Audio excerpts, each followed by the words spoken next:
Oigan, y no puedo dejar de poner un tema, o sea, en realidad dos nombres de mujer que podemos abordarlo desde el caso, pero creo que es interesante, y aprovechando tu presencia, Carola, en lo didáctico, que es algo que la gente a veces, no hay mucha alfabetización mediática, esa es la definición.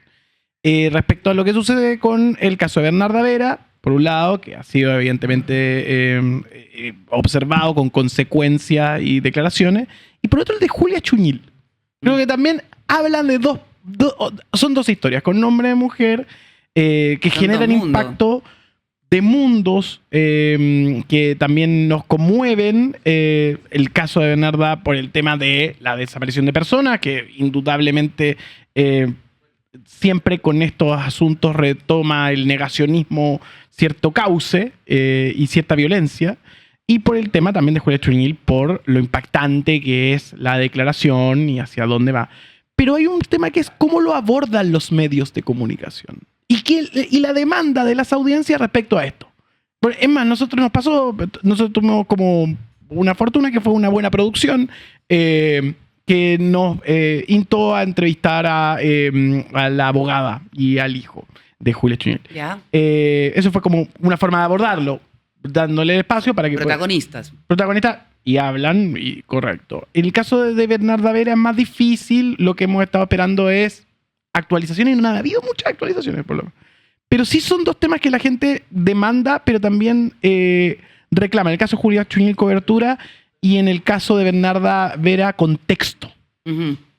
Esas son como las dos... Tú tuviste a Luis Cordero acá hablando de eso, ¿no? Estuvimos conversando con él. Que ha sido finalmente el vocero es una de este lástima tema. para él, porque él no ha dejado de ser el ministro de Justicia. Seamos justos también. O sea, dejó de ser el ministro. Dejó, claro, pero... Tú dices, no ha dejado en términos de... O sea, yo vi en CNN que la pregunta con que abre CNN Hoy es Noticia es respecto a Bernarda Vera el día anterior. Y nosotros tuvimos que abrir con Julia Chuñil.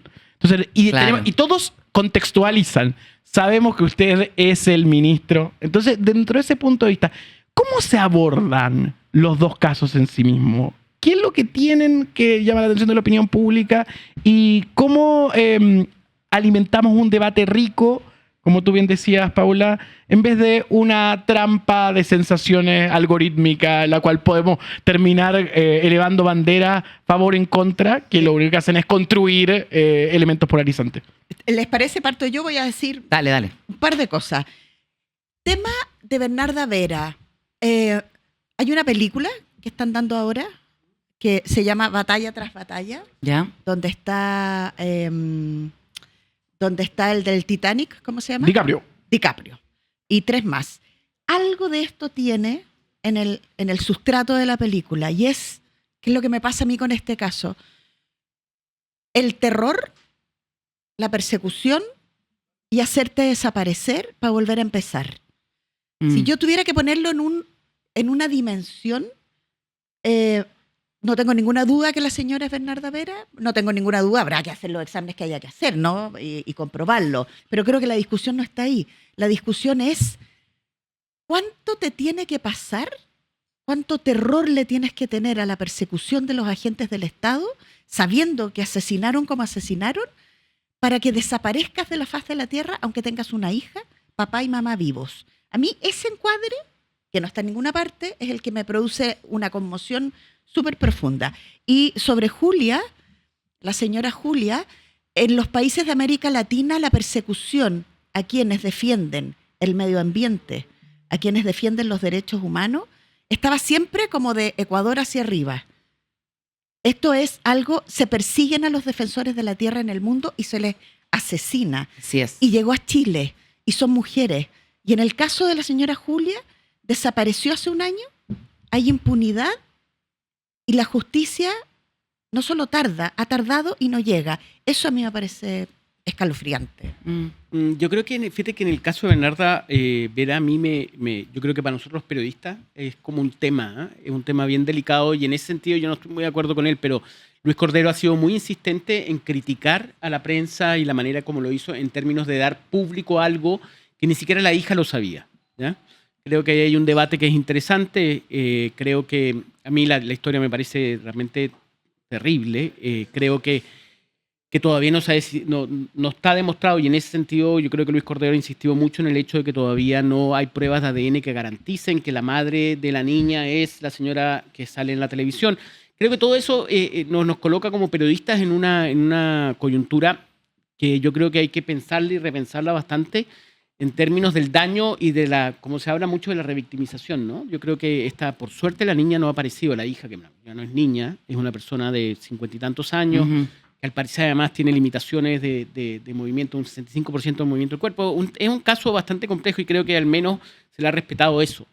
Y respecto al caso de Julia Chuñil, me parece muy bueno el análisis que hace Paula en el sentido de que es verdad, Brasil era el hito, ¿no? Era el centro de todo este tipo de desapariciones vinculadas a defensas del medio ambiente, y por lo que parece acá, me parece de un nivel de horror, yo no he escuchado la grabación, pero no sé si está disponible, de una persona que dice que la quemaron, ¿me entendí? O sea, me parece que ya el nivel de turbiedad Todo está en proceso. En todo caso. Claro, creo que nos llama mucho la atención y como dices tú, o sea, lo terrible que son dos mujeres además, ¿no? Claro.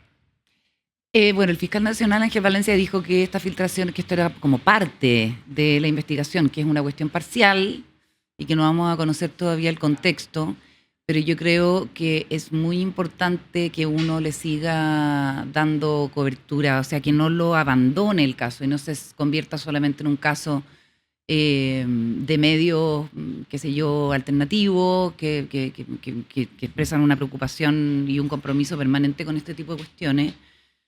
Nosotros ayer también en Televisión Nacional dimos nuevamente la nota precisamente para hacerle seguimiento desde los medios grandes a una cuestión que suele ser tapada por intereses muy concretos. Yo creo que lo que dice la Paula es fundamental. O sea, hay que darle contexto a esto. Esto no pasa en el vacío, esto pasa en una tradición de persecución a activistas indígenas en América Latina que entran en conflicto con distintos intereses y muchas veces esos intereses no son de grandes corporaciones o de grandes latifundistas, muchas veces son de miembros de la misma comunidad que están de acuerdo con el arreglo que eventualmente pueden hacer, el arreglo económico para vender sus tierras o para trasladarse o para aceptar que se instale una faena de cualquier tipo. Y en muchos casos, me acuerdo que hicimos una investigación en la radio hace algunos años, que era precisamente qué pasa con este tipo de activistas. Iba a ser un ciclo de podcast y me acuerdo que yo entrevisté a la Sara Larraín que contaba de varios casos, incluso en proyectos productivos, industriales acá en Chile, en el gobierno de Frei Ruiz Tagle, ponte tú, ella decía que hubo harta persecución, no me acuerdo en qué casos específicos, pero mira, puede haber sido Ralco, y en la medida en que este tipo de dirigentes tenga visibilidad pública, tienen también una cierta protección. Y ella explicaba que era una cuestión muy común. Y ese capítulo lo grabamos el 18 de octubre del año 2019 a las 11 de la mañana. Y después vino el tema de los torniquetes y después se desató el estallido social y ahí quedó el ciclo de podcast. Pero me llamó mucho la atención cómo esta cuestión es un problema severo y hay muchos intereses en que esto se tape. Por eso es muy importante hacerle seguimiento y encuentro fundamental ponerlo sobre la mesa. Perdona. No, por favor. Lo que estabas diciendo, que efectivamente hay que conversarlo y hay que no perderle la pista, porque también las audiencias pueden llegar a sentirse abandonadas y hoy que están también vinculadas al mundo de las redes sociales y la crítica permanente cambió la manera en cual uno arma el menú de los temas. Ahora, además con responsabilidad, eso sí, perdona Paula, porque uno necesita tener la película completa y tratar de detectar si hay alguien que está tratando de que la historia no se conozca y en ese sentido demandar de parte de los medios a la institución, o sea, a la Fiscalía, ojalá avance rápido porque ha pasado un año en esto y si se instala la sospecha, todos vamos a tratar de contarnos la historia que nuestro cerebro va a tender a completar, ¿cierto? Que es que a esta señora la mataron porque estaba defendiendo y eventualmente puede que no sea así, puede que sea otra y siempre hay que dejar como abierto ese espacio hasta que se tengan todos los antecedentes, pero no por eso dejar de buscarlo. Claro. Y solamente respecto de Bernarda Vera, a mí lo que más me llama la atención, creo que Chilevisión hizo un muy buen trabajo con las prevenciones que yo comparto con Juan Diego, del cuidado eventualmente en señalar a alguien que todavía no está completamente claro si es o no es.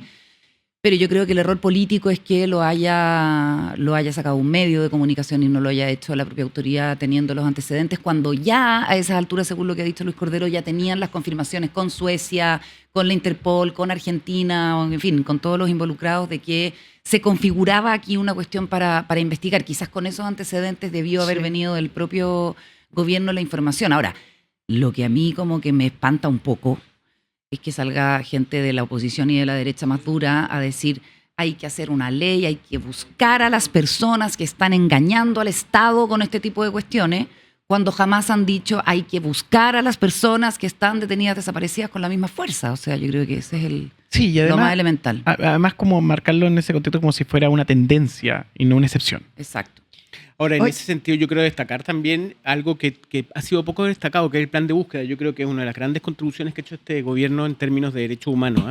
Yo cuestioné mucho lo que fue la conmemoración de los 50 años, lo desabrida que fue y lo poco relevante que terminó siendo. Y destaco, en eso hago la excepción con el plan de búsqueda y creo que el descubrimiento de este caso es la demostración de la importancia de un plan de búsqueda como el que se está ocurriendo, en Tal donde cual. se está haciendo... Se logra hacer el trazado de principio a fin y llegas a la conclusión de que tal vez la persona está viva y eso permite un plan de búsqueda, ¿no? Y Claro. en ese sentido creo que hay que destacar ese rol y más que hacer una crítica respecto a la eventual posibilidad de este caso, no creo que amerite mucho más análisis, ¿no? Oye, yo quería volver un segundo a lo que planteaba la Carola y que dijo Nicolás, y que yo creo que el país ha logrado modificar cierta, y por eso estamos sentados aquí, y eso también me parece importante, que son los medios alternativos. La capacidad de que el tema de Julia y su perro Cholito, que también desapareció con Julia Chunil, Eso no no sabía. sí, mira. desapareció con su perro, que la señora Julia siga estando en la agenda no es por los grandes medios de comunicación, es por los medios alternativos. Es porque existen redes que permiten que no se olvide a un año de su desaparición. Y eso me lleva a la pregunta, Carola, que me parece importante hacerte, que es como el rol de TVN como televisión pública.